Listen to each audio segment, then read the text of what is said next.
kakaknya ini ya. Kemudian ada Tamar gitu sama ini ya, Amnon yang saudara tiri mereka gitu ya. Teman-teman tahu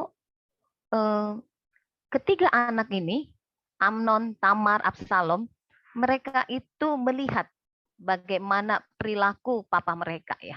Oh, next slide deh. Bagaimana perilaku siapa?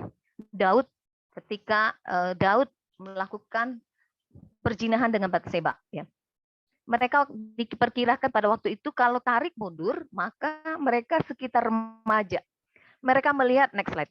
Bagaimana cara Daud memanipulasi keadaan, membuat suaminya dari Batseba gitu ya berada di medan perang. Pertama memanggil pulang supaya dia bersetubuh dengan istrinya. Jadi kalau dia hamil dia nggak ketahuan karena dibuat mabok dan sebagainya. Kita tahu cerita itu. Bagaimana dia memanipulasi dengan cara menaruh di bagian depan medan perang dan seterusnya.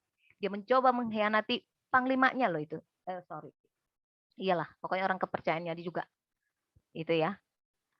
Kemudian menyelubungi dosa dan pengkhianat, menutupi dosa, bahkan membunuh ya dengan cara yang sangat inilah ya, dikatakan kejam sekali gitu yang dilakukan oleh Daud. Dia mencoba menutupi dosa, lari dari dosanya ketika juga Samuel menentang dia defense dan dia mengabaikan luka, baik lukanya Batseba karena ditinggal suaminya. Ya teman-teman ada banyak penafsir yang mengatakan ya mungkin juga Batseba juga punya keinginan dan sebagainya, itu agak lebih apa ya liberal ya untuk mengatakan karena akhirnya apakah dari awal dia punya keinginan itu mungkin juga enggak, tapi setelah dia menikah dengan Daud mungkin juga dia mulai berpikir bahwa karena istri Daud banyak ya dia juga ingin anaknya menjadi raja dan seterusnya. Nah kita tahu di dalam pergumulannya itu juga yang dilakukan oleh Daud, akhirnya dia mengabaikan luka. Waktu kejadian Amnon, Tamar, dan Absalom, apa yang dilakukan dengan Absalom? Teman-teman saya tanya sama teman-teman putri ya, yang wanita. Kalau kamu diperkosa, kemudian kamu mengadu sama saudara laki-lakimu, Mas atau Bang, saya diperkosa tuh sama saudara kita gitu ya. Yang kamu inginkan apa? Yang dilakukan saudara laki-lakimu. Boleh kamu chat di kolom chat atau apa ya. Kira-kira apa yang kamu inginkan dilakukan oleh saudara laki-lakimu atau papamu ketika tahu hal itu? Dilindungi ya, dibela, pastilah ya. Meminta pertanggungjawaban dan sebagainya. Teman-teman baca Alkitab, apa yang dilakukan Absalom? Dia bilang apa sini? Tinggallah di sini adikku. Dia menunjukkan ekspresinya pada waktu itu Absalom. Tapi apakah Absalom terluka? Dia terluka. Karena jelas 2 tahun dia memendam orangnya kayaknya apa ya menyimpan gitu ya. Dia kasih kesempatan papanya bertindak. Nah teman-teman tahu Daud raja. Pada waktu itu dari teokratis menjadi adanya raja. Artinya Daud tahu dialah pusat pertimbangan. Dia tahu bahwa hukuman bagi orang berzina adalah mati. Amnon adalah pewarisnya, anak pertama. Tapi Daud tidak melakukan tepat seperti yang diperintahkan Tuhan. Jadi dia melindungi Amnon, tapi dia mengabaikan luka Absalom sebagai saudara laki-laki Tamar. Tapi pada waktu itu Absalom tidak menunjukkan ekspresinya bahwa bagaimana, dia hanya diam 2 tahun kemudian dia bunuh Amnon. Dia juga mengabaikan Daud mengabaikan luka Tamar. Karena Tamar dikatakan sampai tuanya, kemungkinan penafsir mengatakan sampai matinya dia ada di dalam keluarga Absalom tanpa menikah. Karena ketika dia sudah menaburkan abu menyatakan kedukaan yang dalam, sejak saat itu dia tidak lagi mengenal laki-laki. Dia merusak masa depan adik perempuannya si Amnon, tapi Daud juga mengabaikan masa depan anak perempuan. Kita lihat ya. Kalau kita ngelihat polanya, Daud memang punya pola komunikasi kurang baik. Nah, teman-teman, apa yang dilakukan Absalom berikutnya? Di dalam budaya Sunda ada istilah Kabayan itu suka dibilang si borokokok ya, istilahnya pembuat onar gitu ya. Nah, mungkin di rumah kita juga ada orang-orang yang kita kenali sebagai anak IP, identified patient ya. Maksudnya yang sering buat-buat onar, entah itu kakak kita, adik kita atau kita yang dikenal sebagai pembuat onar. Nah, teman-teman, orang-orang yang mempunyai masalah biasanya di luar adalah biasanya ya adalah anak yang menyatakan, menjadi corong yang menyatakan apa masalah di dalam rumah. Gitu. Nah, Absalom itu di dalam kemarahannya, waktu dia sudah membunuh Amnon, dia lari kan, nunggu di Gesur kurang lebih 3 tahun, kemudian dia balik lagi, tapi tetap aja Daud tidak memeluk dia, tidak membawa, ya datang dia pertama di hadapan Daud, sudah tidak diajak ngobrol dan sebagainya dan sebagainya.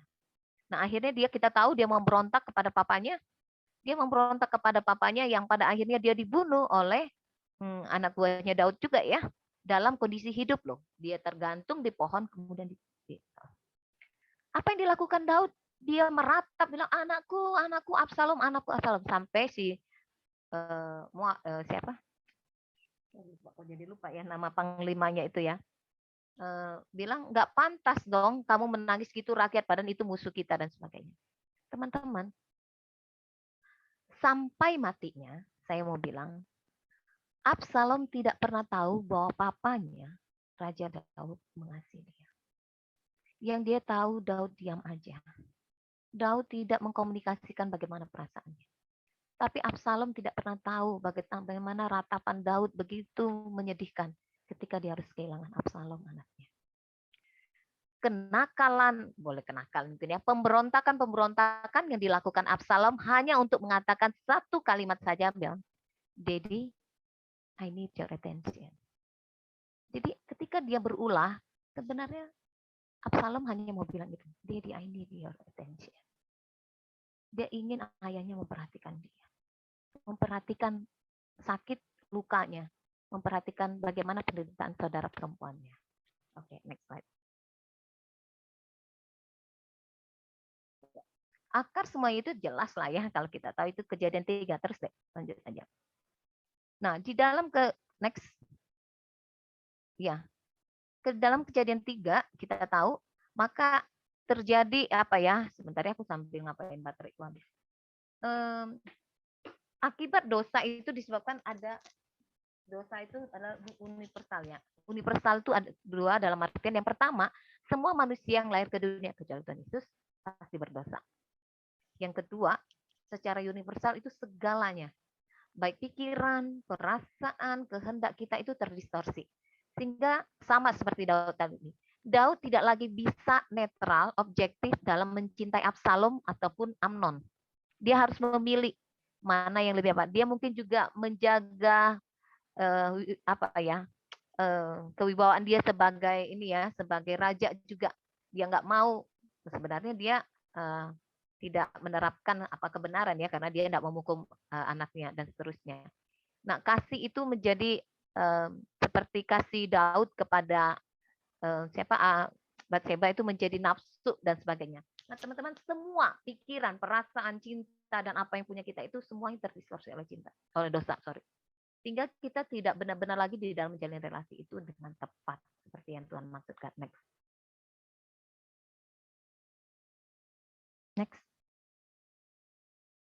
Oke. Nah, ada beberapa hal ya kita tahu, salah satunya itu kerusakan relasi itu ya. Yang pertama itu jelas relasi kita dengan Allah rusak. Kita tahu respon Adam dan Hawa ketika Tuhan mendatanginya adalah perasaan malu, takut. Kemudian kita tahu waktu mereka lempar-lempar tanggung jawab ya, bukan aku, wanita yang itu ya Tuhan yang kamu kasih, datang wanita, ular lagi nyalain siapa gitu dan seterusnya ya. Jadi kita tahu bahwa ketika kita jatuh di dalam dosa, kita suka lari-lari dari tanggung jawab. Nah, rasa malu, takut. Bahkan ketika Tuhan, di manakah engkau manusia? Aku bersembunyi karena aku telanjang. Itu sebabnya aku bersembunyi ya karena aku telanjang. Aku takut katanya. Itu sebabnya aku bersembunyi karena aku telanjang. Teman-teman, di mana-mana juga kalau orang telanjang umumnya malu ya. Perasaan yang hadir, bukan takut. Tapi kita akan melihat nanti bahwa di dalam relasi manusia dengan Allah dan dengan sesamanya, ketakutan terbesar kita adalah penolakan. Kita butuh penerimaan. Kita rasanya mencekam gitu ya ketika kita merasa nggak diterima, ditolak, nggak diakui dan sebagainya. Tadi saya baru peer counseling gitu ya, terapi kelompok dengan mahasiswa STTB. Mereka bilang, kenapa Kak kita butuh penerimaan? Aku bilang itu natur. Bahwa Allah memang ciptakan kita, ada kebutuhan kita untuk sayang. Cuman kan terdistorsi oleh cinta. oleh dosa. Jadi waktu kita mau mengasihi orang atau orang mengasihi kita juga nggak murni gitu. Sehingga kita juga punya ketakutan apakah kita memahami sisi gelapnya.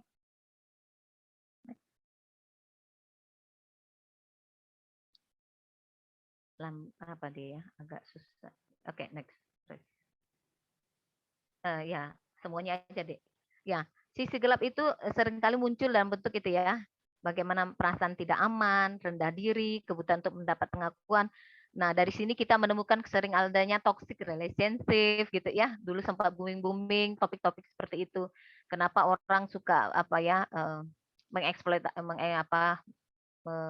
memanfaatkan orang lain, ada orang yang tidak berdaya, jadi mental korban dan sebagainya. Itu sebenarnya bagian dari sisi gelap kita ya. Bagaimana tidak aman dengan orang lain.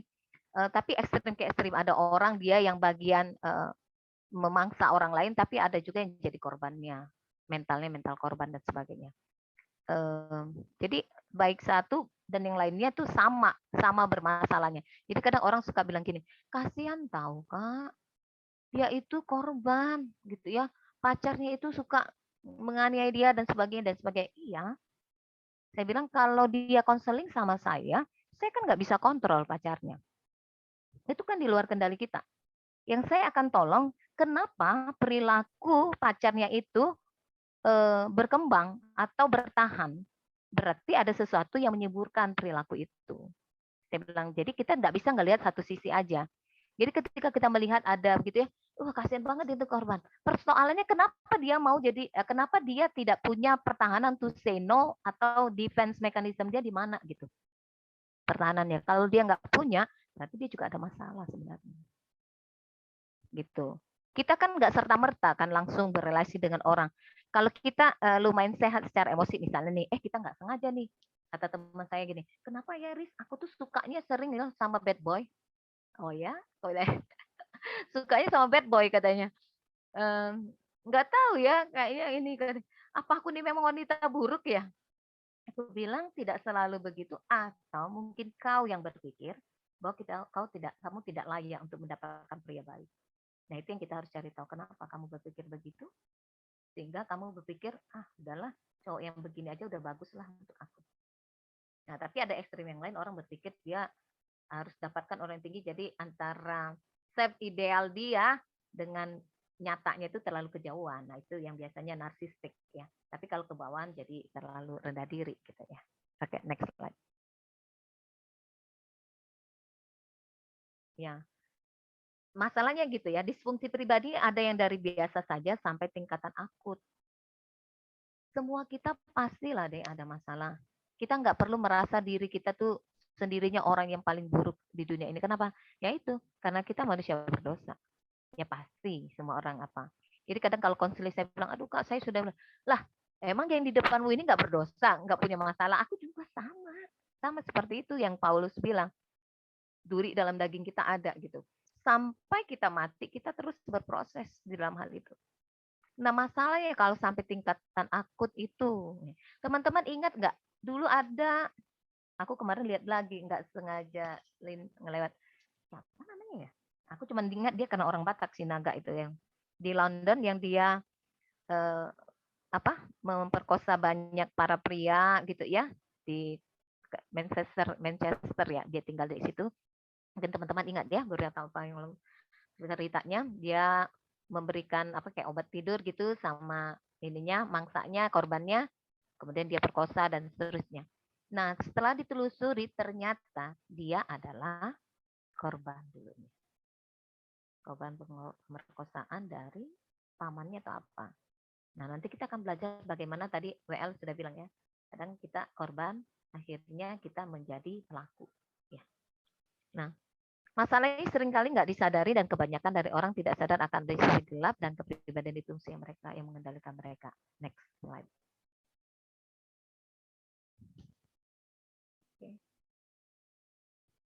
Nah, kita harus menyadari bahwa kita ini adalah produk dari masa lalu kita ya. Bagaimana masa lalu kita membentuk kita yang sekarang ini. Kita harus sadar itu. Nggak mungkin kita langsung tiba-tiba gitu ya. Nggak, pasti dari dalam kandungan prenatal itu mempengaruhi ya. Saya nanti akan cerita bagaimana saya prenatal saya gitu ya, mempengaruhi bagaimana kehidupan saya di berikutnya. Oke, next slide. Oke. Ya, teman-teman, saya akan banyak bagikan tentang ini ya, contoh supaya teman-teman bisa melihat. Sering kali kita tidak sadar bagaimana pola-pola yang terbentuk di dalam rumah kita itu membentuk kita. Nah, tadi saya bilang waktu prenatal saya itu pernah, mama saya pernah cerita bahwa mama saya pernah menggugurkan saya. Kita percaya nggak percaya sebagai kalian sebagai tim medis bahwa manusia itu punya roh dan jiwanya ada. Jadi ketika dalam kandungan, mama saya pernah berusaha untuk menggugurkan saya sekalipun dia menceritakannya, waduh mama dulu itu karena ya dia nggak niat, dia nggak berpikir bahwa itu mempengaruhi saya secara psikis ya, secara psikologis gitu. Ternyata waktu dia cerita baru saya paham berikutnya, iya kenapa ya? Kalau sama papa, saya nggak terlalu merasa, walaupun papa saya menolak saya gimana, misalnya saya kan suka kue gitu, saya suka bilang gitu, Pak nanti bawa pulang bawa kue ya. Kalau bapak nggak bawa, saya biasa aja. Tapi kalau mama saya nggak bawa, saya tuh merasa terluka gitu. Mungkin orang bilang, ih segitu banget. Jangankan teman-teman, saya saja nggak suka dengan perasaan itu. Kenapa saya merasa sangat, apa ya, dulu kan saya nggak tahu itu terasa tertolak ya. Yang saya tahu saya sakit, saya nangis. Mama saya nggak ingat kue gitu ya, yang saya harus bawa. Jadi mereka pikir hanya sesederhana itu, karena kan nggak ngerti juga ya secara psikologis. Nah, itu menjadi masalah ketika saya misalnya dulu berteman dengan orang, ketika orang marah sama saya dan saya merasa tertolak di dalam relasi saya. Waktu saya putus cinta gitu ya, saya mikir orang nanya, kamu emang mau lagi balik sama dia? Enggak. Loh, tapi kenapa kamu marah, sedih gitu sampai segitunya? Nah, saya juga nggak paham teman-teman gitu ya. Waktu itu saya nggak tahu, pokoknya saya marah, saya terluka dan seterusnya. Ya mungkin kalian bilang ya iyalah Kak, masa patah hati nggak? Tapi saya lama teman-teman dan saya sangat terluka. Nah, waktu saya konseling beberapa tahun kemudian gitu ya, waktu saya studi baru saya temukan, oh karena saya bukan berpikir pada saya merasa ditolak. Nah, ketika saya beres dengan itu, puji Tuhan ya, itu karya Tuhan. Saya beres dengan bagian-bagian yang lain teman-teman. Luka-luka saya yang lain dengan teman-teman saya. Ketika saya menyadari saya punya isu ditolak. Kemudian saya pernah tanya sama profesor saya bilang, Pak, kalau orang menolak saya, apakah benar-benar mereka menolak saya? Saya suka jawaban dia. Dia tidak mencoba untuk membuat saya senang atau mengharapkan menjawab apa yang bisa dua. Bisa benar-benar mereka menolak kamu. Tapi bisa juga enggak. Mereka menolak apa yang kamu lakukan atau misalnya pikiran kamu, ide kamu, atau pemberian kamu. Saya suka dengan jawaban itu. Bahwa ya kadang-kadang mungkin ada aja sih memang orang menolak kita, sama seperti Yesus ya. Yesus itu kan kalau dilihat di kitab Injil kan yang jelas-jelas apa? Iri hati ya, penolakan dari orang-orang Farisi, orang ahli Taurat, rasa iri, cemburu dan sebagainya. Apakah mereka menolak hanya pengajaran Yesus? Enggak, mereka menolak Yesus jelas gitu ya. Mereka dan seterusnya. Oke. Nah, ya kadang dipermalukan gitu ya. Mungkin teman-teman yang paling sering itu aku nggak tahu nih teman-teman. Makanya saya suka tanya sama teman-teman kalau di dalam sesi gini ya. Di dalam rumahmu coba kau ingat-ingat. Siapa yang paling cantik atau paling cakep di rumahmu? Kalau sudah senyum-senyum pasti kalian sudah bilang, aku banget lah. Mumpung nggak ada saudara-saudara kita kan. Teman-teman ini nggak apa-apa ya. Ini subjektifnya suka-suka kita lah gitu ya. Mau bilang gitu. Tapi ya jujur lah gitu ya. Terus bilang, aku lah yang paling cantik. Dikit. Mbakku lebih banyak. Oh enggak ya. Nah, kita tuh ya, maksud saya gini loh. Yang paling pintar siapa? Aduh, kita mikir, aku lah gitu ya. Nggak usah dibanding-bandingkan, teman-teman tahu ya. Nggak usah dibanding-bandingkan, kita tahu kok. Nah, apalagi kalau dibanding-bandingkan, saya pernah bagikan juga kayaknya kalau teman-teman ikut ke medis ya. Jadi ada seorang wanita datang sama saya putus cinta. Tapi dia itu nggak kelihatan sedihnya itu karena dia putus dengan si A. Anggaplah pacarnya itu si A namanya. Si A juga udah konseling sama saya. Dia terluka karena mereka putus. Dia bilang, kakak tanya sendiri aja lah masalahnya apa. Rupanya sang wanita ini lagi magang di satu perusahaan 2 bulan. 1 atau 2 minggu sebelum selesai magang, tapi sudah dimulai ya dengan cerita-cerita sebelumnya, dia dekat dengan mentornya dan mereka berhubungan suami istri. Jadi waktu dia datang sama saya, dia bukan membicarakan bagaimana perasaan dia bersalah, berdosa, kemudian dia maksudnya datang memohon supaya saya berdoa untuk mendapatkan pengampunan dan sebagainya, atau dia ingin balikan sama pacarnya, itu bukan. Yang membuat saya kaget dan pada waktu itu saya sampai bilang, Tuhan, ini saya nggak salah dengar Tuhan gitu ya. Saya untung waktu itu konseling masa pandemi ya. Saya di tempat tidur gitu, kalau nggak saya udah jatuh duluan. Dia bilang, ya dia nangis sampai sebegitunya. Saya nunggu, kok nangisnya nanti kayak nggak imbang ya dengan perasaan sedih, bukan itu kayak. Jadi saya tanya, saya agak ragu sebenarnya mau menanya ini ya, maksudnya saya nggak mau benar seperti yang saya pikirkan. Saya bilang, kamu nampaknya sedih banget.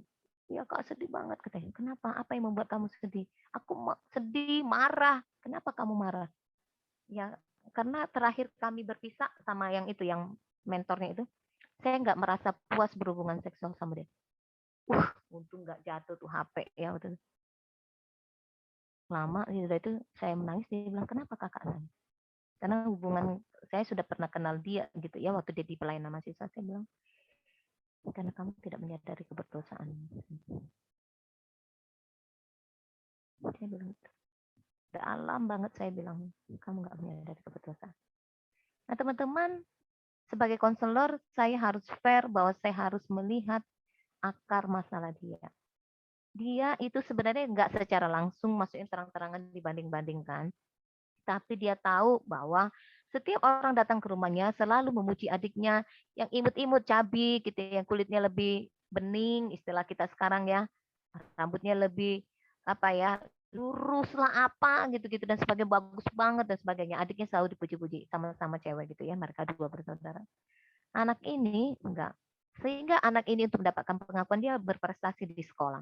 Di kampus terkenal di Indonesia ini, sekolah kampus negeri ya, dia itu lulusan terbaik di jurusan yang wanitanya sedikit.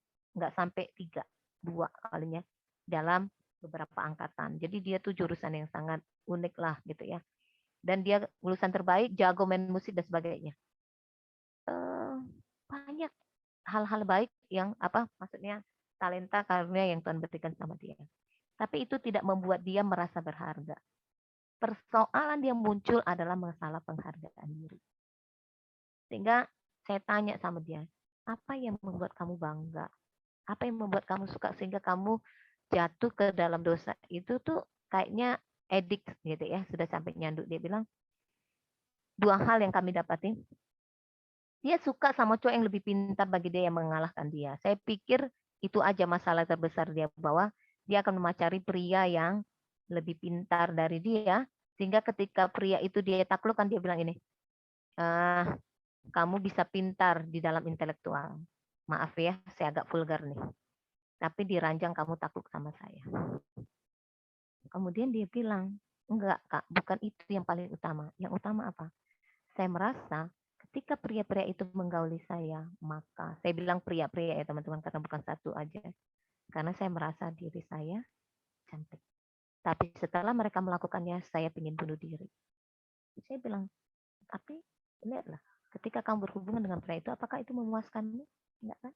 Kamu yang muncul adalah rasa bersalah, rasa berdosa. Kenapa? Karena salah pemenuhannya. Haruslah Kristus yang memenuhi hatimu bahwa kau berharga tadi. Teman-teman, saya mau bilang gini teman-teman. Orang tua kita juga manusia berdosa. Orang-orang di sekitar kita juga manusia berdosa. Kita sadar nggak sadar gitu ya. Mereka kita saling mempengaruhi. Maka kita perlu tahu dengan baik supaya apa? Kita tidak, itu yang tadi ya, tidak membiarkan sisi gelap kita itu menjadi sesuatu hal yang sampai apa ya, gangguan gitu ya, sampai mencelakai kita dan seterusnya. Ya pastilah kita ada masalah gitu ya. Terutama isu penolakan dan sebagainya. Ada juga isu kekerasan. Satu kali saya pernah bagi juga enggak ya tentang itu. salah satu konseling kami itu waktu saya di saat Malang itu ya bertemu dengan seorang wanita, dia ini ya ibu-ibu umur 60 tahun kayaknya itu ya. 60 tahun.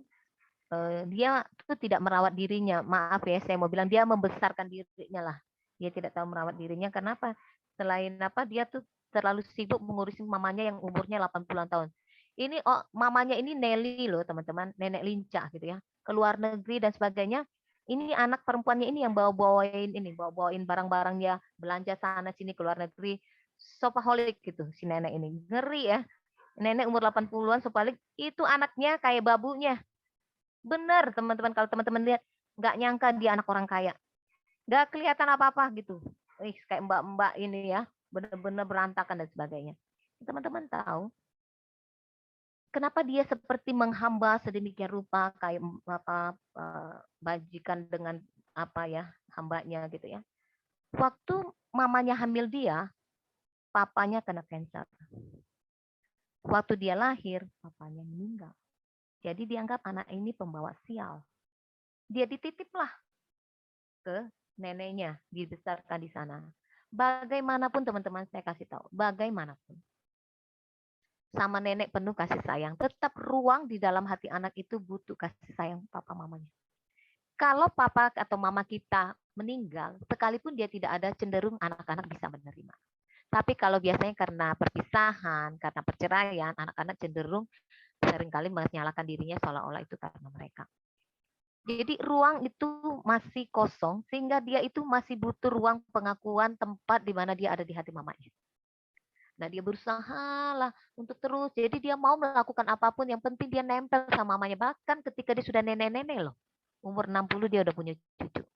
Nah masalah itu muncul ketika dia datang tuh sebenarnya. Dia cuma datang karena apa? Dia bertengkar dengan suaminya dalam mempersiapkan pernikahan anaknya. Nah dia punya satu anak adopsi. 3 atau 4 anak kandungnya. Nah, ini persiapan untuk pernikahan anak kandungnya. Waktu persiapan pernikahan anak adopsinya, dia melakukan segala sesuatunya dengan mewah. Suaminya bingung. Kenapa dengan anak kandung sendiri dia nggak begitu? Ya orang curiga, jangan-jangan itu anak dia dengan laki-laki lain yang gitu. Ya, ternyata bukan. Teman-teman perhatikan ya. Sama anak kandungnya nggak begitu, sama anak adopsinya dia ini. Kenapa dia bisa melakukan itu? Karena anak adopsinya itu merupakan gambaran tentang siapa? Tentang diri. Itu yang namanya proyeksi diri. Dia melihat cerminan dirinya di dalam anak itu. Anak yang diadopsi, seolah-olah diadopsi sama neneknya ya, dan seterusnya dan seperti itu. Teman-teman bayangkan dia hampir bercerai dengan suaminya, bertengkar hebat karena persiapan pernikahan untuk anaknya kandungnya itu yang pertama. Kita melihat kadang nggak masuk akal.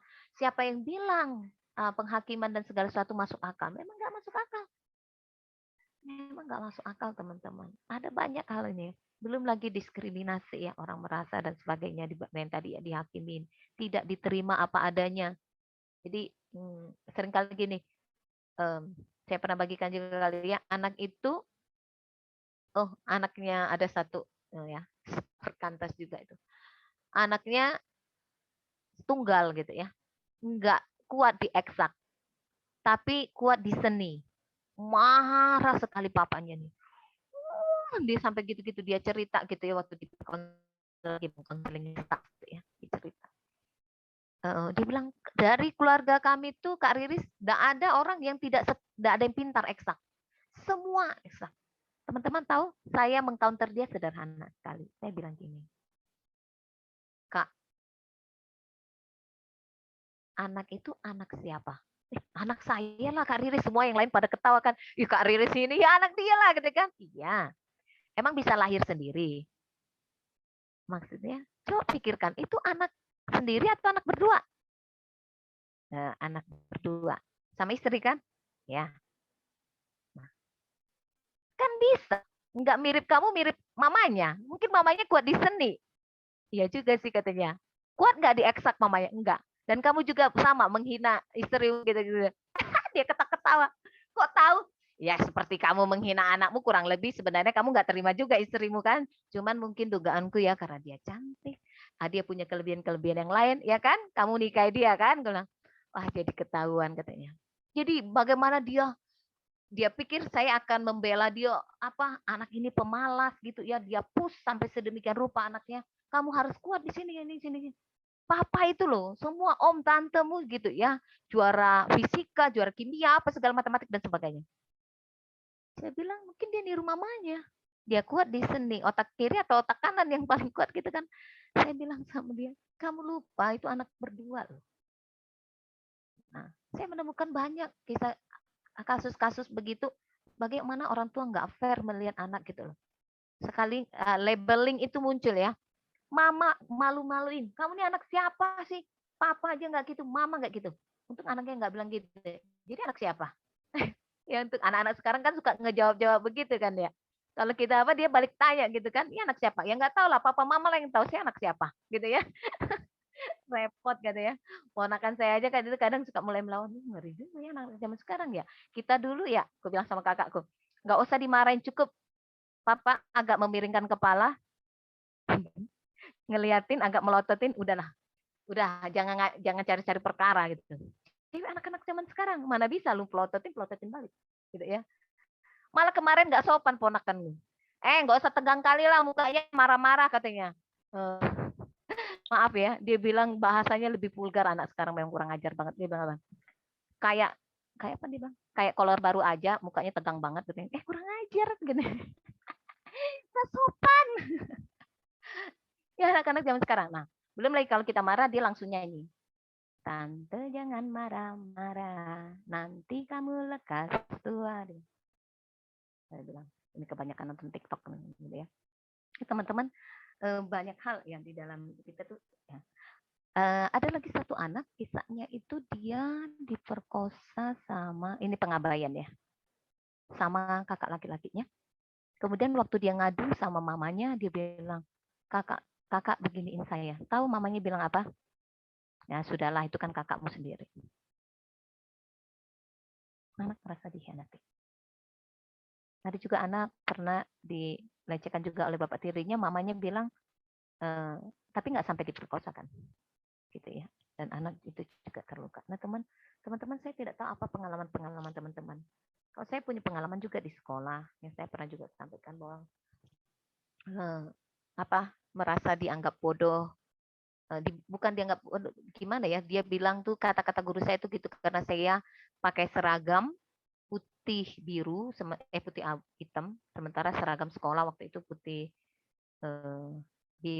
biru dongker. Saya usia belum cukup waktu itu ya, 5 tahun masih kurang gitu. Jadi mama saya cuma nyobain aja mungkin anak ini mau sekolah. Padahal sebenarnya yang tadi yang saya bilang isu saya ingin dekat sama mama saya. Nah, jadi waktu saya ngalami itu, guru saya kok bilang gini, bahasa Jambi ya, bengak nih engkau nih, bodoh gitu ya, nggak bisa bedain warna. Nah, saya mengalami beberapa hal gitu di masa-masa studi yang masa sekolah sehingga itu membuat saya tuh apa ya, dunia dunia sekolah itu bukan dunia yang menyenangkan bagi saya. Saya nggak suka gitu. Jadi saya punya daya juang tuh kecil untuk sekolah. Makanya kadang orang bilang, wah Kak Riris nih senang banget sekolah. Tuhanlah yang tahu beserta staf-stafnya gitu ya. Siapa yang doyan sekolah gitu ya. Dulu. Tapi kalau ditanya sebenarnya saya juga menyayangkan ya kenapa saya ini ya. Kalau dulu saya nggak punya trauma-trauma itu mungkin saya relatif lebih suka sekolah gitu ya. Nah teman-teman kadang kala kita ketemu ya namanya transferen ya. Saya pernah bagiin ini enggak ya? Kalian semua banyak ikut Kemedis enggak ya? Jadi saya pernah mengalami pelecehan seksual pertama waktu umur sekitar 3-4 tahun kayaknya gitu ya. Nah, cuman waktu itu saya kan kena abang saya itu kan preman, nakal gitu. Jadi dia suka bilangin kalau ada yang nakalin kamu lawan gitu ya. Nah, jadi saya lawan tuh orang gitu. Saya makan kacang banyak-banyak, saya kotori motornya orang yang mau cium saya itu ya. Jadi saya tuh apa ya, tapi satu sisi saya jadi orang yang sangat apa ya, berjaga-jaga gitu kalau di kerumunan. Karena saya pernah juga dilecehkan apa, tukang jual rambutan gitu, maaf ya.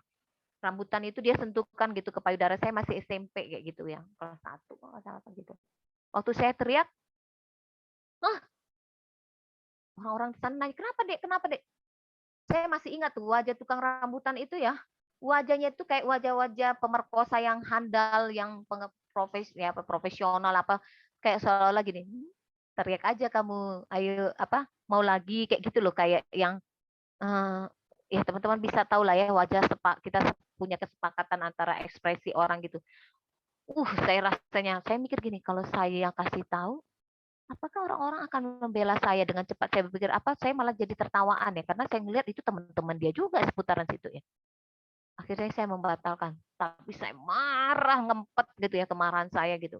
Sehingga di bawah sadar, setiap berada di tengah kerumunan, yang gimana tuh ya, tangan saya tuh nggak pernah begini loh teman-teman. Ini selalu terkepal. Saya nggak sadar. Sehingga satu kali teman saya, dia ngagetin saya dari samping gitu, di sekre. Kena lah dia. Gitu. Padahal saya nggak pernah ikut karate. Tangan saya juga sakit, orang saya nggak pernah ikut karate gitu ya. Ini, tapi gara-gara dia ngerjain saya gitu, terus saya bilang minta maaf ya. Jangan ganggu saya, kenapa saya punya trauma itu, saya bilang. Sampai akhirnya saya belajar meminta Tuhan dan mengampuni, saya bisa mengampuni orang itu ya. Jadi, nah, saya juga punya satu konseling saya waktu itu ya teman-teman. Dia itu ini apa namanya? Sama ini kasusnya, dia tuh sering berhubungan, baru putus nyambung, sama orang yang berbeda ya, putus ganti lagi orang gitu. Waktu dia datang sama saya, kasusnya itu. Kemudian saya tanya, apa yang biasanya membuat dia memutuskan wanita itu? Poinnya adalah ketika wanita itu banyak tuntutan, perfeksionis gitu ya. Oke. Kemudian dia bilang, tapi kenapa kamu mudah jatuh cinta? Ya kalau cewek itu menghargai saya gitu dan seterusnya. Oke, teman-teman, saya biasanya nyelidiki gini ya. Kalau pria bicara tentang wanita, saya akan selidiki bagaimana relasi dia dengan mamanya. Ini ya, teman-teman bisa selidiki diri teman-teman juga. Maka kalau pria bicara tentang wanita, saya akan selidiki wanita tentang pria, saya akan selidiki relasi dia dengan papanya. Karena mama dan papa pada umumnya adalah pria dan wanita pertama yang kita kenal dalam hidup kita. Jadi ini ya untuk para pria dan wanita ya, terutama pria. Hargai, nanti kalau kamu punya anak perempuan, hargai anak perempuanmu dengan baik kewanitaannya. Supaya dia tahu menghargai dirinya sebagai seorang wanita. Jadi kalau wanita saya lihat tidak bisa menghargai kewanitaannya, sama seperti tadi contoh konsili saya itu ya, yang dia mengizinkan dengan teman magang itu, karena kenapa? Saya yakin karena perilaku papanya pasti tidak menghargai kewanitaan dia. Dia sehingga tidak merasa dirinya cantik, berharga, dan sebagainya.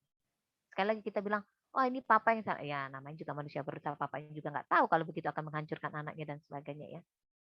Nah, waktu saya konseling, saya dapati cerita yang kemudian saya tanya, cerita dong tentang mama kamu. Dia cerita, papanya berlayar, suka kerja apa, dan tuh mamanya itu kerja seorang yang perfeksionis. Mamanya suka naik. Zaman dulu tuh, nggak tahu sekarang ada ya Vespa ya. Jadi kalau Vespa zaman dulu kan bunyi kotak-kotak gitu ya. Jadi kalau masuk gangan rumahnya dia langsung, oh mama pulang. Bayangkan anak itu dari umur berapa ya? Kelas 3 SD kah dia itu waktu itu cerita. Jadi kalau mamanya pulang semua harus rapi. Bayangkan di mama yang perfeksionis ini teman-teman tau nggak? Spray itu harus sampai dilihat gitu loh. Miring-miring kepala mama itu ngelihat tarikan spray itu harus ketat. Taplak meja, tidak boleh ada lipatannya yang gimana. Itu anak kecil loh masih. Oh, pokoknya semua rumah harus disapu, dipel dan sebagainya. Jadi dia tuh saking gugupnya setiap bunyi, aduh, mama. Nah, waktu di tengah kegugupannya itu dia menemukan pornografi, teman-teman. Sehingga dia masturbasilah dari kecil. Disitulah dia merasa rilis. Nah, kalau saya kan gitu ngelihat kalau dia candu, apa apa pemicu kecanduannya itu pasti ada polanya. Jadi saya lihat polanya dulu apa gitu. Nah, jadi setiap dia takut, cemas, mama mau datang, dia nonton pornografi, dia nonton. Nah, itu yang namanya asosiasi ya, teman-teman. Jadi, cemas pornografi, dia rilis. Nah, kita sama-sama tahu bahwa ada hormon ya, bukan cuma endorfin dan apa ya yang membuat kita lebih rileks dan sebagainya. Tapi ada juga hormon yang membuat, saya kok jadi lupa namanya ya, yang membuat kita itu menjadi, kalau games juga dilakukan itu, ketagihan. Jadi terjadi eksklamasi ya, kenaikan. Jadi dia enggak bisa cuma nonton doang, baca pornografi, tapi nonton. Habis nonton dia melakukan. Nah, akhirnya saya bagikan dia. Nah, waktu kamu, singkat cerita, saya cerita sama dia. Nah, waktu kamu sudah mengenal wanita, kamu punya pacar, kamu nggak mau lagi cuman di level ini, bermain-main dengan tontonan dan ini. Kamu akan bermain langsung dengan orangnya. Nah, saya tanya, ingat nggak kamu tadi bilang, kamu akan memutuskan para wanita itu kalau mereka banyak tuntutan, mereka perfeksionis. Mirip dengan siapa? Wah, teman-teman, saya nggak nyangka ya. Mukanya memerah. Ini tiba-tiba dia teriak, dia marah, dia bilang, saya nggak suka ya Kak Riris. Saya tadi kan cerita tentang saya putus. Saya nggak suka kakak ngungkit-ngungkit tentang mama saya. Dia bilang kan, kenapa jadi mama saya? Saya biarin aja sampai dia nangis. Kamu marah sama mama ya, Dek? Dia marah sejadi-jadinya, dia nangis. Karena wanita itu mirip dengan mama kan. Banyak tuntutan, perfeksionis, dan kamu tertekan dengan sikap mamamu itu.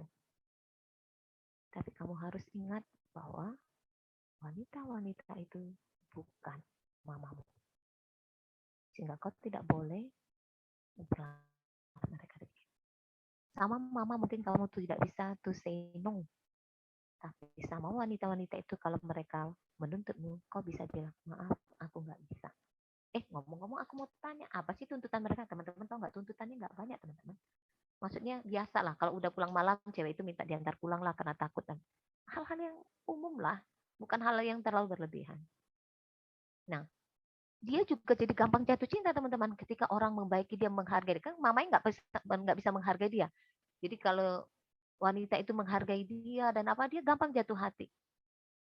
Di akhir sesi ya, sesudah berapa kali kami ketemu, tapi akhirnya dia bilang, Kak Riris nggak usah takut ya Kak, walaupun kakak baik, perhatian, menghargai saya pastikan Kak, saya nggak jatuh hati dengan kakak. Ya iyalah, kalau lu jatuh hati mah udah gua reverse. Aku enak aja. Saya bercandain dia. Teman-teman, ada banyak hal di dalam diri kita yang kita nggak sadar bahwa itu terbawa terus. Jangan pikir bahwa PR masa kecil kita itu kalau bertambahnya usia kita, oh udah berhentilah di situ. No. Ketika PR usia perkembanganmu tidak kau jalani di masa kanak, dia akan bawa ke masa remaja dan seterusnya. Biasanya masa remaja dekat dengan masa usia 30-an dan sebagainya. Makanya suka orang bilang, ih puber kedua istilahnya, papanya lagi puber kedua. Sebenarnya bicara tentang mirip kebutuhan-kebutuhannya. Jadi ketika masa remaja orang tidak mulai, kan itu masa-masa orang beridentifikasi ya dengan apa, dengan tokoh-tokoh tertentu, kadang dengan artis apa, siapa yang dia panutan, yang dia mencari figur yang dia mau teladani gitu ya. Nah, masa-masa itu juga masa dia mulai dekat dengan lawan jenis, di sana juga pada masa dewasa awal juga begitu. Jadi teman-teman jangan pikir, makanya kadang orang bilang, nanti kalau orang jadi tua nanti seperti kanak-kanak. Enggak, teman-teman. Tidak semua orang tua jadi kayak anak-anak. Teman-teman tahu itu. Seperti halnya tidak semua orang tua pikun, bukan? Orang pikir kalau sudah tua jadi pikun. Enggak. Itu mungkin yang kena Parkinson atau Alzheimer lah ya. Kata Alzheimer. Tapi kan enggak semua orang tua pikun.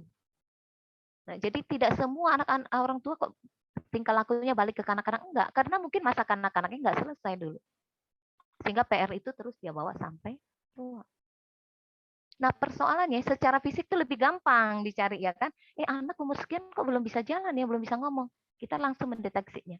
Tapi jarang sekali orang berpikir bahwa, wah, kenapa Dini emosi, tantrum, segala macam. Kita jarang ngeceknya.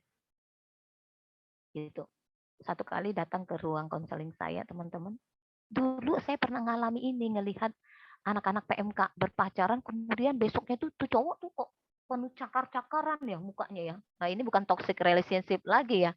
Apa? Ini kekerasan dalam berpacaran. Jadi dia hancur, kena cakar sama pacarnya. Dia bilang, nggak apa-apa lah katanya. Hah? Nggak apa-apa, emang sering kamu dibegituin? Saya bilang gitu. Ya kadang-kadang kalau dia lagi stres, saya pelampiasan. Nah, saya pikir nggak sehat ini cara berpacarannya gitu ya. Oke. Nah, itu saya melihat ada yang ganjil juga di dalam relasi mereka. Saya tanya sama dia, sejauh mana hubunganmu dengan pacarmu? Saya langsung tembak aja. Kalian sudah sampai ML? Udah. Akhirnya dia ngaku. Nah, teman-teman, itu satu dua kasus saya temukan di PMK. Nah, waktu saya sudah selesai sekolah, saya ketemu suami istri datang. Saya udah kuat lihat istrinya nih.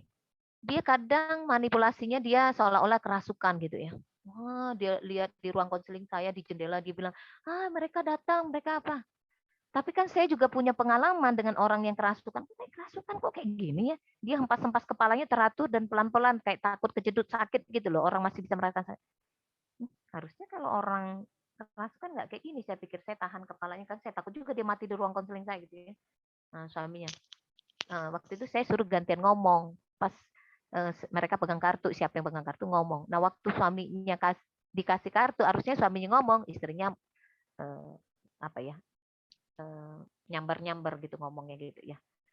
Dan itu suaminya kesal. Dan itu dia pura-pura lah kayak gitu ya, manipulasi gitu.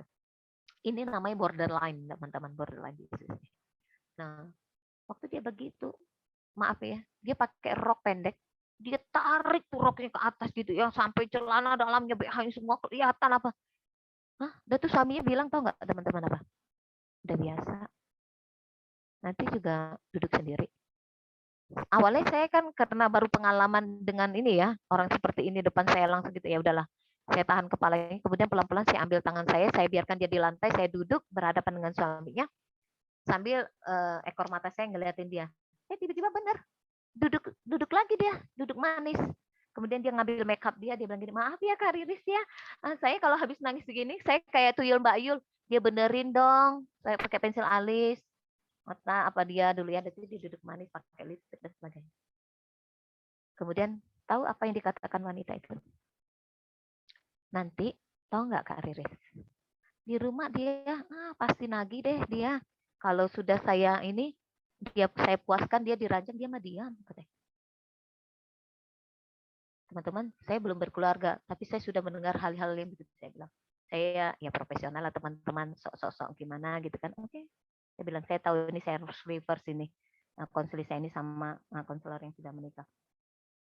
Dan teman-teman tahu suaminya itu datang sama saya berikutnya apa? Menceritakan anak perempuan mereka masih remaja mirip dengan mamanya. Saya mau bilang gini loh teman-teman, nggak enak ngomong gini ya. Orang Jawa kan punya falsafah gini ya, sering nonton film. Bu, kamu lihat bibit bebet bobotnya gitu ya. Tapi teman-teman saya to say sorry ya. Orang-orang dengan borderline sangat berbahaya untuk menikah. Sangat berbahaya. Kenapa? Biasanya manipulasinya sangat kuat. Manipulasi. Ya. Kemudian dia suka posesif, agresif, manipulatif. Dan biasanya dia menggunakan seksual dan biasanya ditiru oleh anak-anaknya. Anak-anaknya pakai seksual juga. Umur 14 itu mengapakan pacarnya. Dari mana dia belajar? Belajar dari pengalaman melihat gitu ya. Saya pikir itu bukan diturunkan karena itu bukan genetis. Tapi bicara poin yang saya mau bilang, kalau ada hal-hal yang kita memang punya masalah ya dengan apa, kita harus putuskan dari sekarang. Kita menyelidikinya, minta pertolongan Tuhan, apa hal-hal. Nah, kalau teman-teman menelusuri dari mana ya Kak tahunnya, mudahnya gini, dengarkan perasaanmu. Kalau hal-hal yang umum orang misalnya marah nih, tapi kita lebih marah, kita lebih malu, kita lebih nggak nyaman. Nah, datang aja sama Tuhan, selidiki. Kalau punya teman dekat apa, kenapa ya? Kok aku malu ya? Sama dengan dulu ada satu alumni juga ya, pas lagi dia udah selesai internship ya waktu itu ya. Udah ya. Dia mau ngambil PPDS kayaknya, dia magang. Kemudian dia bilang gini, dia nangis-nangis datang ke kosan saya gitu, dia bilang, aku kesal banget Kak dengan konsulenku itu. Kenapa? Masa dia bilang gini, lu tuh cantik ya sebenarnya, tapi dada lu rata banget. Kan ya dokter-dokter bedah umumnya itu kan agak-agak vulgar kata teman-teman gitu ya apanya. Coba lu turunin dikit tuh baju gitu kan, bagian depan tuh supaya gimana. Terus aku bilang, sekarang kenapa kau datang kau marah nangis-nangis? Aku udah kenal dia teman-teman. Hah? Menurut kakak itu biasa-biasa aja? Yang bilang biasa-biasa aja siapa, nggak ada. Aku bilang gitu kan. Karena aku udah biasa ya ngomong sama dia, melatih dia, membuat batasan dan sebagainya. Akhirnya dia bilang, "Eh, kurang ajar kan Kak?" Kurang ajar. Jadi mau dihajar. Aku bilang, dia pokoknya gitu kan. Sekarang aku tanya, kenapa waktu di depan dia apa yang kau lakukan? Aku, aku cuma bisa terdiam Kak, matung. Gitu, oke. Kenapa? Sekarang aku tanya, dia melecehkanmu nggak tuh? Iya. Kenapa kamu takut? Apa karena di konsulen? Ya ada juga gitu. Poinnya gini loh teman-teman. Ada orang-orang yang tidak berdaya. Dalam artian gini, memang itu pasti mengejutkan. Tapi kan kita tidak perlu sampai cakar-cakar dia untuk menyatakan batasan kita. Kamu cukup bilang, terima kasih dok, tapi maaf. Gitu. Saya tidak pernah merasa diri saya jelek. Saya cukup menarik dengan apa yang sudah Tuhan kasih. Kamu cukup bisa tersenyum sama dia. Kamu nggak perlu marah-marah, nggak perlu gugup, bilang. Dan kamu tidak perlu menguras emosi kamu sampai sebegitunya untuk orang-orang yang gila. Yang gitu, menolong dia untuk membuat batasan. Dan saya tahu itu tidak mudah ya teman-teman. Jadi kita yang harus melihat itu dan membuat batasan. Wah, itu ngeri kan? Di koas itu bukan kan hal yang biasa yang begitu. Entah dengan residen, konsulen. Dan saya sudah menemukan beberapa kasus di Indonesia, para koas, residen, yang jadi pil dan wil dari teman-teman yang muslim. Ada yang dikeluarin dari tinggal stase akhir ya, mereka PPDS karena apa? Godain istrinya tentara. Ada macam-macam. Itu anak PMK loh teman-teman, alumni PMK. Saya kadang mikir, aduh salah di mana dulu ya waktu di ini. Tapi saya mau bilang teman-teman, kita nggak bisa sendiri. Saya bersyukur nih Undip punya terus persekutuan alumni ya untuk medis. Jadi kalian nggak bisa menganggap enteng bahwa di dunia luar cukuplah waktu di PMK. Enggak. Koas, kalau bisa ada PPDS, adalah persekutuan bareng. Pokoknya teman-teman ketemulah dengan yang lain gitu. Kalau enggak apa? Kita nggak pernah bisa membenturkan, nggak bisa kita melawan apa hidup di tengah dunia ini sendirian. Gitu belum lagi kita nggak paham. Nah, khususnya buat teman-teman yang sulit membuat batasan ya. Saya ingat tuh dulu ya, bahkan di perkantas loh teman-teman. Tanya sama Kak Yudit. Saya nggak tahu pernah nggak ya saya cerita sama Kak Yudit ya. Saya pernah dengan orang pimpinan di perkantas gitu ya. Ngasih tugas-tugas mendadak-mendadak. Dulu saya tuh taunya marah aja gitu. Tapi kemudian sudah emosi saya mulai terlatih, saya bilang, suka dadakan gitu loh, mendadak dangdut. Di perkantas kan suka gitu, mendadak dangdut ngasih tugas. Saya bilang, kamu terdesak, jangan desak saya. Kenapa? Kita juga punya banyak kerjaan. Jadi kalau kamu ini merasa terdesak, jangan desak saya. Ya mungkin cara menyampaikannya nggak gitu banget ya teman-teman. Ya, mungkin juga gitu, supaya apa, kita juga harus punya batasan ke orang lain. Nggak semena-mena juga gitu ya. Nah orang lain juga itu. Jadi teman-teman harus kasih batasan. Dulu waktu saya kuliah, ada teman saya itu suka nakal. Gini. Lagi pelajaran Pancasila nih. Dulu Pancasila, nggak tahu sekarang apa, PPKN kali ya. Dia, rambut saya panjang kan. Dia begini memang sama pensil gitu ya. Jadi dia pandangin saya. Wih, ngeri teman-teman. Saya yang dulu teman-teman. Tahu nggak apa yang saya lakukan teman-teman? Saya tarik kerah bajunya. Awas kamu ya, saya bilang. Saya ngomong pelan. Dosen saya lihat. Saya merasa didukung oleh teman-teman. Kenapa? Waktu dosen saya selesai, teman-teman saya pada deketin pria itu. Dia bilang gini. Orang Sunda kan, dia bilang gini. Kamu awas ya, ganggu-ganggu cewek Sumatera. Kadang saya nggak minta dibela juga. Aduh, dalam hati saya senang banget teman-teman bilang nggak gini. Yang saya mau bilang gini, batasan itu macam-macam. Bisa secara fisik. Nah, kalau kamu punya masalah di apa, ya punya batasan, batasi dulu secara fisik. Misalnya, ada seorang wanita, dia itu dilecehkan oleh hamba Tuhannya. Jadi waktu kumpul para remaja cuci piring nih. Ini pria ini, aduh, pendeta muda ini menggerayangi anak remajanya. Dia disuruh terus cuci piring, teman-teman disuruh main apa dia.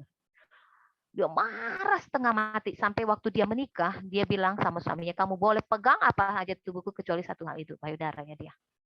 Karena dia marah banget gitu ya. Bayangkan sampai punya beberapa anak, suaminya nggak boleh pegang gitu. Dia masih terluka dan masih traumatis gitu ya. Nah satu kali siapa? Adik perempuan, adik ipar si pendeta ini meninggal karena keguguran dan yang memperkosa pendeta itu juga. Dia datanglah berkunjung karena itu temannya dia gitu ya. Dia marah lagi, balik lagi ke kami konselor. Waktu dia datang di pemakaman temannya itu, si pendeta itu dengan senyum-senyum. Kalau orang Sunda tuh punya istilah cunihin. Cunihin itu apa ya? Mesem-mesem gitu loh, kayak mupeng gitu ya, muka pengen gitu ya. Seolah-olah, masih ingat gak gitu, pengen lagi gitu. Wah, dia tambah marah, merasa jijik gitu ya. Padahal dia datang sama pendeta itu mau ngomong, tadinya mau bilang, saya sudah mengampuni kamu. Saya mau bilang gini teman-teman. Kadangkala ada beberapa hal kita tidak perlu berkonsiliasi. Pengampunan itu harus, karena bukan pilihan. Tapi konsiliasi tidak selalu harus. Misalnya orangnya sudah meninggal, ya nggak mungkin lah. Tapi untuk kasus-kasus pemerkosaan biasanya saya cenderung bilang ya sama konsili saya. Benar, karena ada satu konsili saya waktu dia datang dengan semangat 45, dia pikir aduh saya sudah minta ini, saya sudah mengampuni, saya sudah merdeka. Dia datang, pemerkosanya malah bilang gini, pengen lagi loh. Gila kan? Nah itu namanya batasan secara fisik. Besok minggu depan kita akan bicara lebih panjang tentang itu. Tapi poinnya yang saya mau bilang teman-teman, kita harus buat batasan. Kita harus sadari dulu ya, apa hal-hal yang membuat kita malu, terluka, kita haus banget dengan penerimaan dan sebagainya. Saya bertemu, kenapa saya sangat rindu melayani hal-hal konseling ini di tengah para pemimpin ya, seperti teman. Nah, saya mikir suatu saat kalau kamu jadi pemimpin, tenaga medis, kebayangkan, kekuatanmu sangat besar, tapi kejatuhanmu juga berada pada tingkatan yang besar kalau tidak dibereskan. Nah, saya berharap ini menolong teman-teman ya untuk ini ya. Oke, next slide. Oh, ternyata. Iya. Ya, itu yang tadi saya bilang. Korban itu akan mencari korban, teman-teman. Jadi kalau kita terluka, tidak sadar nih. Sekali lagi tidak sadar, kita akan mencari korban. Itu yang tadi saya bilang, yang si naga itu ya. Saya juga nggak yakin dia dapat dari mana gitu. Oh, rupanya iya, dia pernah jadi korban. Sehingga dia sekarang jadi pelaku. Nah, itu natur banget terjadi di dalam kehidupan manusia. Ya. Oke, next. Itu saya. Oke, apa yang harus kita lakukan ya? Langkah-langkah mencermati sisi gelap kita. Pertama, mengenal sisi gelap pada diri kita apa dulu ya. Baru menguji ulang masa lalu kita. Nah, ini dia. Menolak racun dari ekspektasi orang-orang. Nah, itu yang tadi saya bilang sering kali ya. Kalau kita jaim, pingin tampil baik, coba cek deh. Kenapa ya aku tuh sulit bilang enggak sama orang lain? Biasanya karena kita cenderung ingin menyenangkan hati orang. Nah, kita harus ingatkan bahwa kita tidak punya kewajiban untuk menyenangkan semua orang. Kita nggak punya kewajiban. Dan batas kesenangan orang itu tidak ada. Jadi jangan coba-coba untuk mengais-ngais, untuk mendapatkan pengakuan, penerimaan dengan mencoba menyenangkan orang. Kau akan terluka. Mencoba melakukan apa yang orang lain harap dari kita, dalam artian yang tentunya tidak sehat ya, dan seterusnya. Jadi kita harus ini. Sering kali gitu. Saya termasuk juga orang yang butuh pengakuan, penolakan gitu ya. Jadi cara saya mendisiplin diri saya juga termasuk saya bilang kalau saya memberikan persembahan, saya berusaha untuk tidak pernah menulis nama supaya ini. Kalau teman-teman nggak punya masalah situ nggak apa-apa ya. Tapi saya tahu saya punya masalah di situ pengakuan. Jadi kalau orang bilang dulu ya, orang bilang, ih Kak Riris keren banget gitu-gitu. Walaupun enggak dalam hati, aduh seneng banget gitu ya. Nah saya harus bilang pada diri saya berulang kali walaupun saya merasa kedengarannya nggak enak, bilang oh terima kasih dek. Nah, puji Tuhan ya, semua karena berkat Tuhan gitu ya. Saya nggak bisa santai itu karena apa? Berperang tuh konflik dalam diri saya. Saya pengen tapi saya tahu menjijikkan gitu ya, katanya gitu ya, narsis banget dan sebagainya. Sampai akhirnya saya belajar untuk lebih apa ya? netral lah, nerima apa bahwa oke, saya boleh bersyukur, tapi biarlah segala kemuliaan bagi Tuhan gitu ya. Nah, saya bisa menjawab dengan lebih santai dan sebagainya. Nah, teman-teman, apa isu di dalam diri kita harus tahu. Jadi kita harus menolak itu racun ekspektasi maupun yang menerapkan pengenalan diri secara progresif, bisa dari orang lain ataupun diri kita ya, introspeksi ya. Nah, ini yang terutama, mengerti dan mengenal identitas kita dalam Kristus. Dan wanita tadi yang saya bilang, kenapa dia gagal untuk melihat dirinya ke apa ya, keberhargaan dirinya, sehingga yang tadi konsili saya itu dia memberikan pada pria dan berpikir kalau pria berhubungan seks sama dia cantik, karena dia tidak tahu betapa berharganya dia. Kita harus balik ke situ. Jadi kalau dulu teman-teman salah satunya ya, terlihat, coba lihat itu. Saya juga dulu kalau mau pergi itu ya, cari baju agak lebih susah teman-teman. Sudah itu baju saya dari dulu warnanya gelap-gelap. Saya nggak pede dengan warna terang. Nggak tahu kenapa itu dari mana ya. Nah, sudah saya, itu saya nggak harus diatur loh warna baju dan apa ya. Tapi ketika saya dipulihkan, otomatis itu berubah aja tuh teman-teman.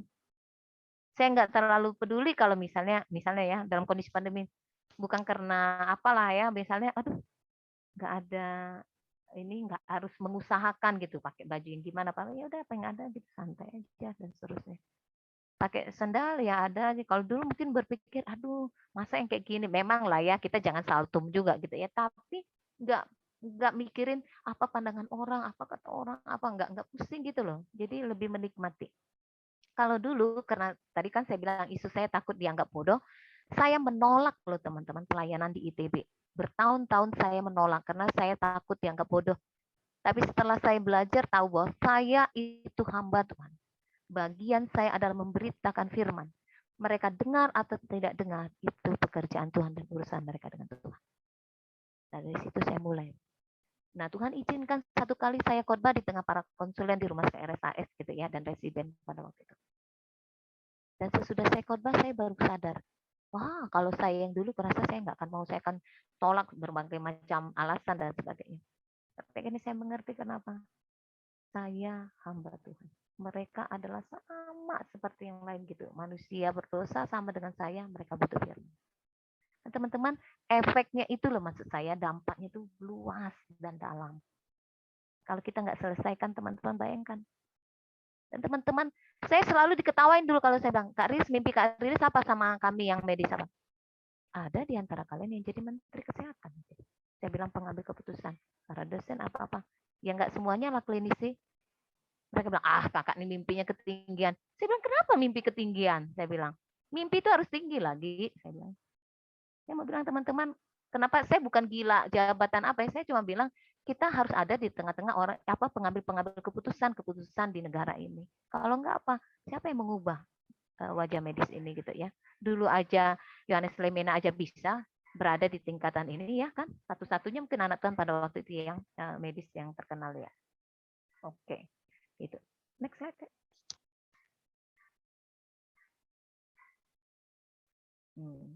Saya menutupnya dengan dia. Pengakuan awal dari pemulihan, teman-teman. Gitu. Jadi kita mengakui kita terluka, kita marah dan sebagainya, kita mencari akarnya dan seterusnya dan berharap apa ya, bagaimana Tuhan menolong kita.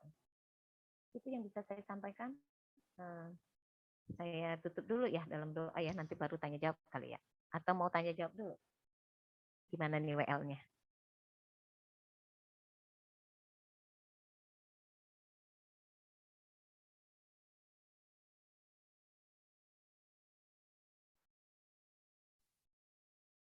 Terima kasih buat Kak Riris yang boleh menyampaikan sharing. Mungkin dari teman-teman ada yang mau ditanyakan nggak ya? Ayo dong tanya. Kalau kakak, Kak Iva. Iya, maaf ya kak. Kak Iva mau nanya nggak kak? Belum ada. Belum ada. Duh, adain dong. Siapa lagi ya? Siapa kak? Kita mau. Aku mau tanya deh kak. Asik. Bagus. Ini Dea kata Debbie nih? Dea sesuai nama kak. Debbie kak, Debbie. Oh Debbie, oke. Ya, kak. kan salah satu cara untuk membereskan kayak luka lama kita kan mungkin menurutku salah satu caranya itu dengan kita komunikasi sama orangnya, ya enggak sih, Kak? Terus kalau itu kan kalau terjangkau, kita bisa komunikasiin kan, Kak. Nah, kalau orangnya misalkan tidak terjangkau gitu, Kak, atau kayak udah pass away gitu, gimana, Kak? Cara kita beresin hati kita kalau caranya dengan komunikasi. Oh ya, misalnya ini berkaitan dengan pengampunan ya, ada masalah gitu ya.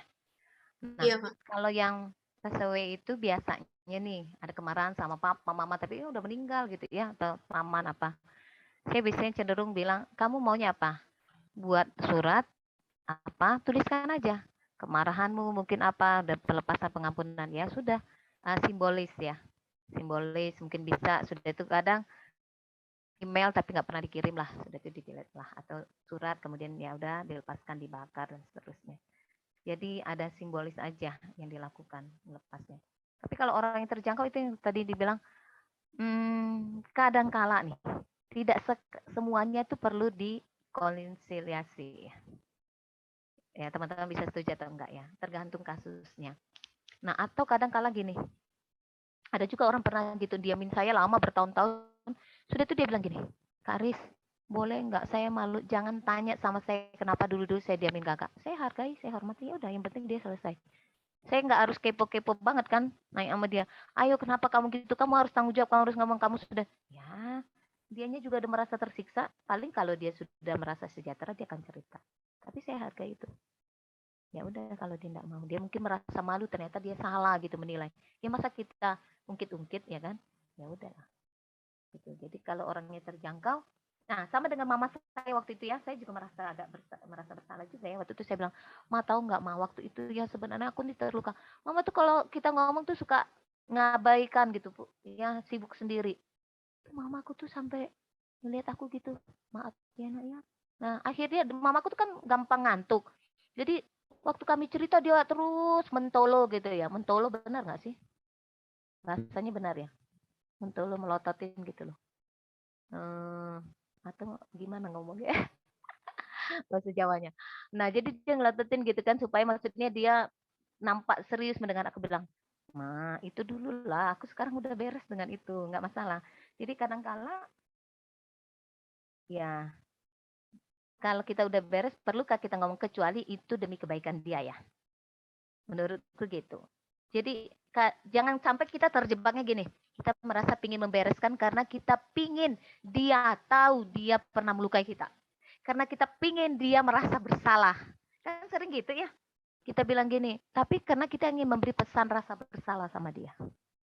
Kadang orang tua juga gitu kan. Yalah, ada salah satu staf dulu ya.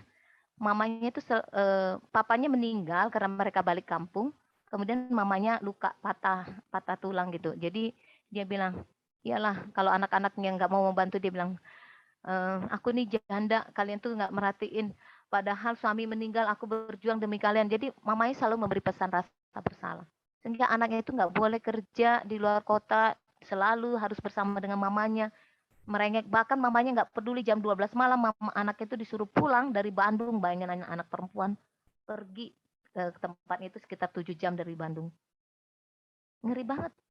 Mamanya sampai nggak punya ini lagi, jadi memberikan pesan rasa bersalah, anaknya itu sering stres gitu. Nah jadi memang tergantung lah ini ya, jangan sampai kita jadinya menyampaikan hanya karena ingin kita melihat dia juga merasa berdosa bersalah. Nah itu kita yang harus menguji hati kita sih gitu Dep. Oke, Kak. Makasih. Kak mau nanya. Ini siapa namanya?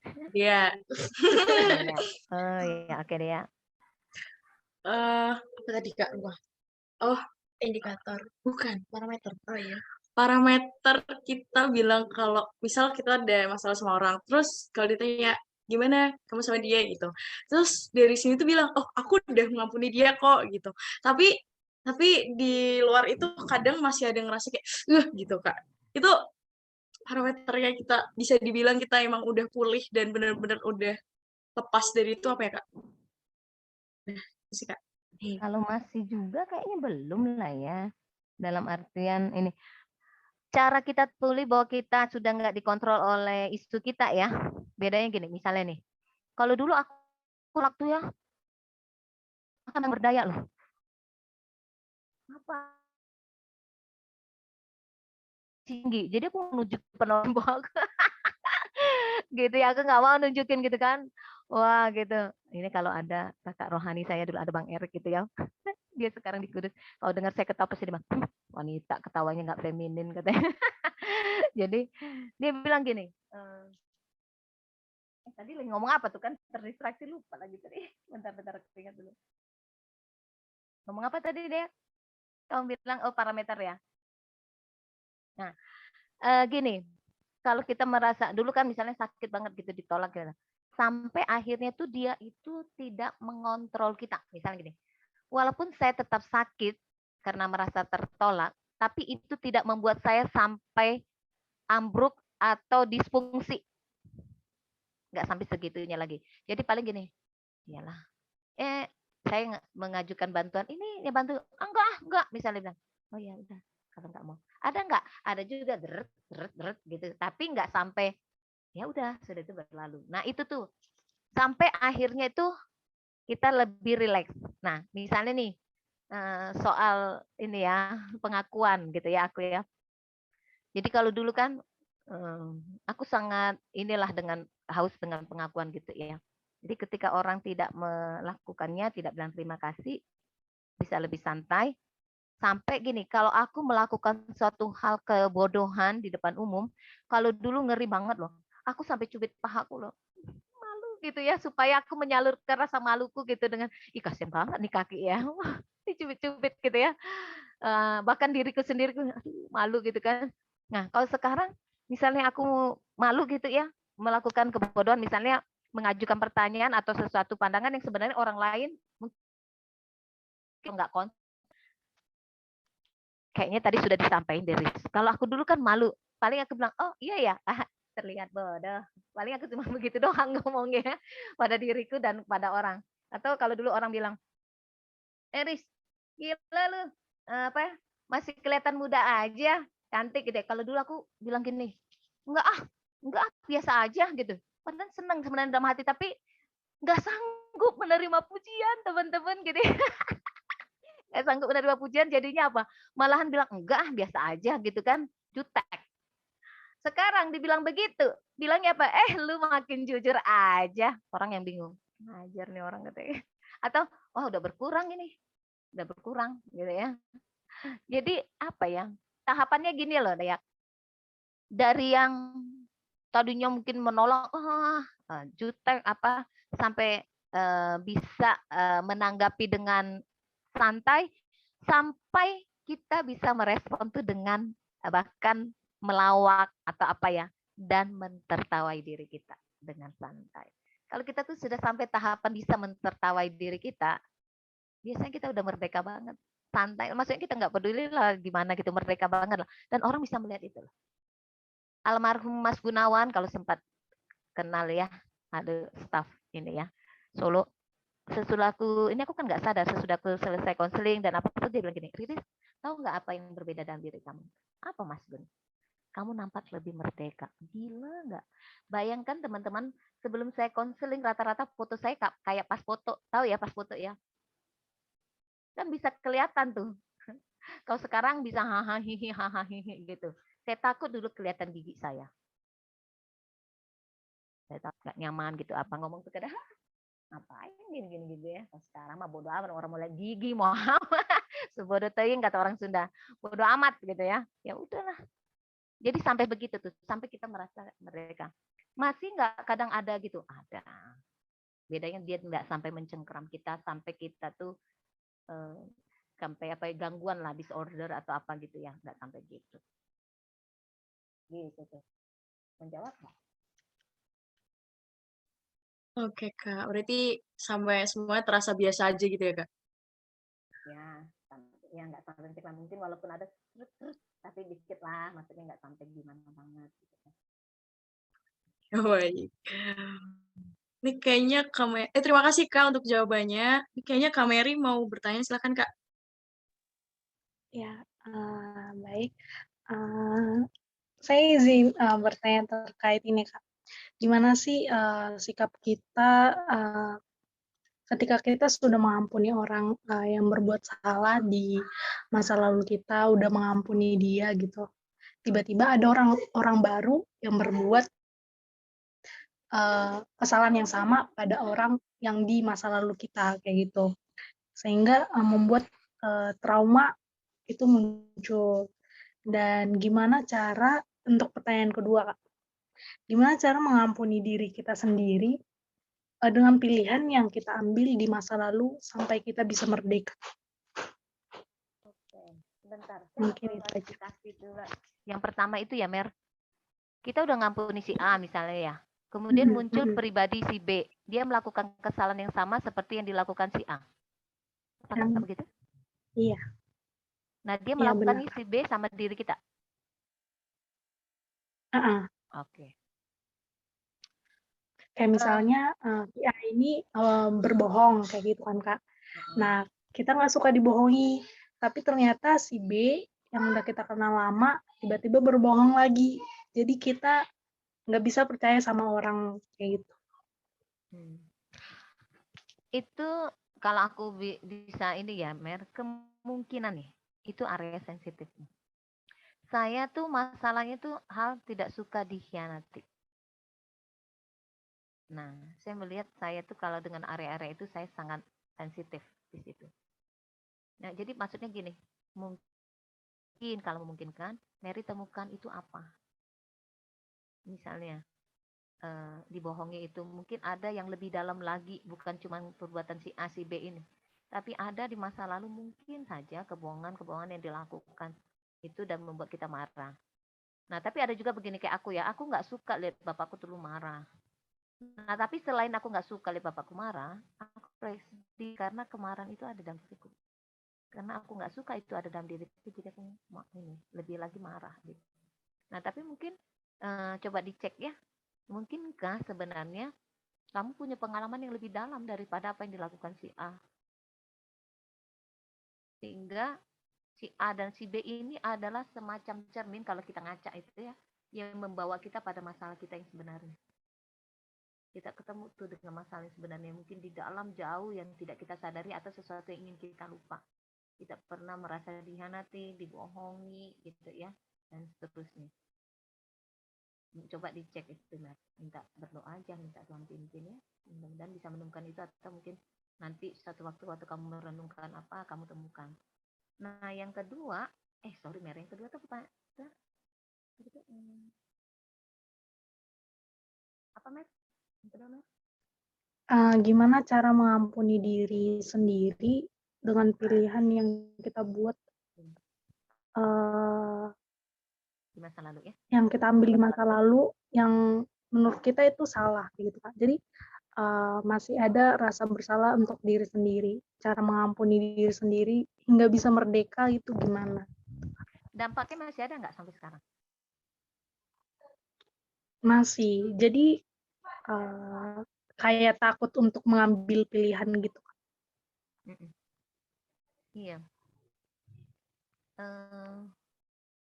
Kalau itu bukan berkaitan antara hidup dan yang mati.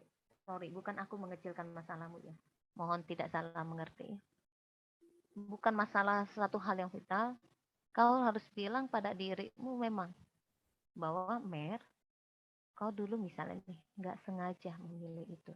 Atau Mer, bahwa apa yang kau pilih itu tidaklah maksudnya membuat, kalaupun misalnya membuat satu kesalahan, kamu tidak bermaksud itu sampai sejauh ini gitu loh. Dampaknya ini. Jadi kau yang harus bicara self talk terhadap diri ini.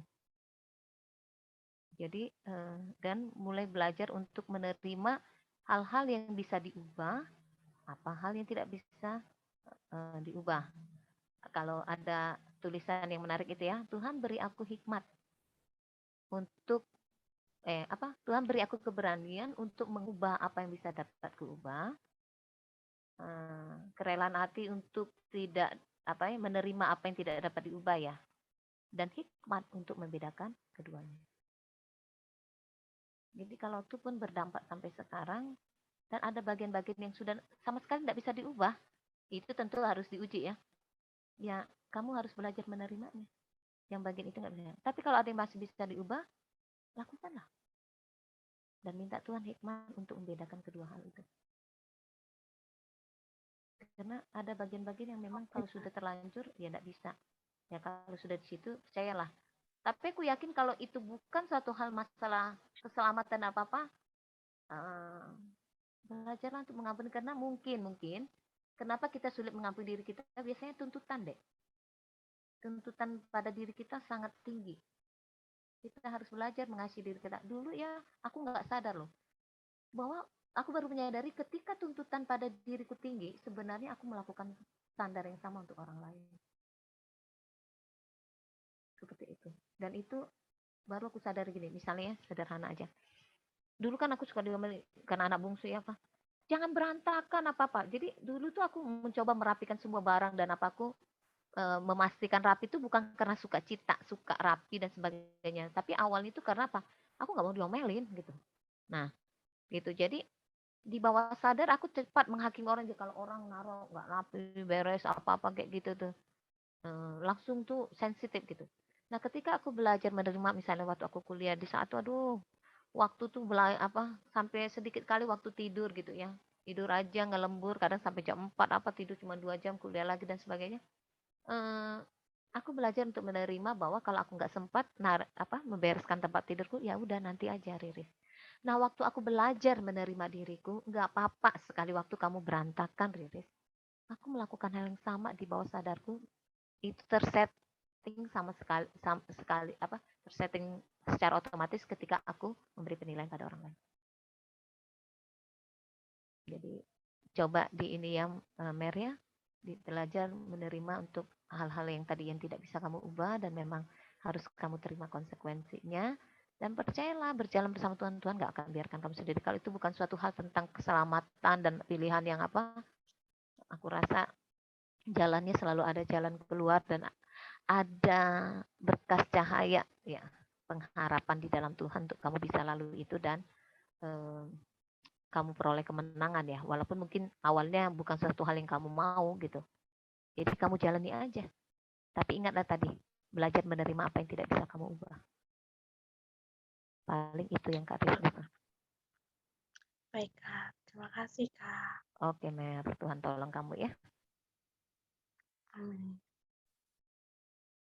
Ya, terima kasih Kak Mary yang udah mau nanya dan Kak Riris yang boleh menjawab.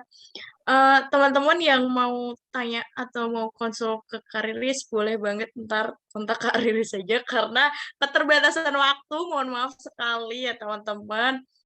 Boleh kan Kak Riris? Boleh. Boleh. Puji Tuhan. Nomornya itu ya, di bawah ini. Oh enggak ada, tanya sama saya. Siap. Ya, gitu. Terima kasih buat teman-teman juga. Dimohon Kak Riris untuk penutup dalam doa. Terima kasih, Kak. Oke, mari teman-teman. Bapak terima kasih untuk kesempatan sesi di mana kami boleh berbagi. Ada banyak hal mungkin pertanyaan, kebingungan, luka, rasa, segala perasaan yang mungkin teman-teman juga rasakan saat ini atau alami atau begitu banyak pertanyaan-pertanyaan yang masih menjadi tanda tanya di dalam hidup mereka. Roh Kudus, Engkau adalah konselor terbaik dalam hidup kami. Engkau adalah penghibur kami. Tuhan tolong supaya kami tidak mengabaikan Engkau di tengah kehidupan kami. Tuhan tolong supaya kami menyadari kehadiran-Mu di dalam hidup kami. Sehingga ketika kami tidak berdaya, kami tidak bisa menyampaikan lagi keluhan kami Tuhan. Bukankah Engkau Allah yang menyampaikan segala keluhan kami kepada Allah Bapa. Tuhan tolonglah kami, supaya kami terus mengandalkan Engkau dalam hidup kami. Bersama kamilah Tuhan menjalani kehidupan kami, sampai Tuhan memanggil kami kembali. Di dalam Kristus Tuhan kami berdoa bersyukur. Amin. Amin. Terima kasih Kak Riris atas sharingnya.